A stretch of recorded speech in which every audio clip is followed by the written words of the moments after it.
The night they came for Eli, I still can't sleep with my window open. Not since that night, 40 years ago, when I heard boots on gravel and a woman screaming words that weren't true. I was 12.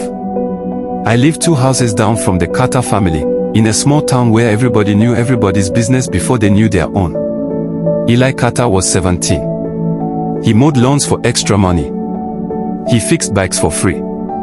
He was the kind of boy mothers pointed to and said, "Be more like him."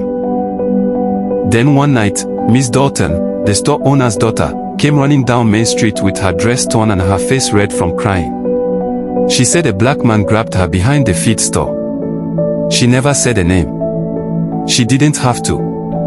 By sundown the next day, half the town had already decided who it was. They picked Eli because he'd waved at her once outside the store. That's it. That's the whole reason.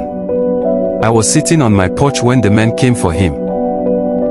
I saw them drag him out of his own house in his socks, no shoes, his mother screaming and grabbing at his shirt until someone pushed her down. Eli wasn't fighting. He kept saying, "I didn't do nothing, I didn't do nothing," in a voice that cracked halfway through every time. Nobody asked him where he'd been that night. Nobody checked. His little sister told anyone who'd listen that he was home with her, that they'd been shelling peas on the back steps until dark. Nobody listened to a 9-year-old girl. My father wouldn't let me go past the yard, but I could still hear it. I could hear the truck engine, and I could hear the men laughing like it was nothing, like it was a chore they were finishing before supper. I heard Eli's mother's voice go from screaming to just this low moaning sound that didn't stop for hours. They found Miss Dalton's real attacker 2 years later, 3 towns over. Turned out he'd done the same thing to 2 other women before her. He was white. Nobody dragged him out of his house in his socks. He got a trial. He got a lawyer. He got to explain himself. Eli never got any of that.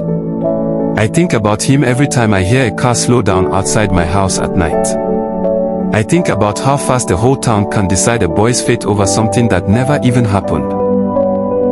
I think about his sister, who'd be in her 50s now, and whether she still hears her own voice from that night, telling grown men the truth and watching them not care. Nobody in that town ever said sorry. Not out loud.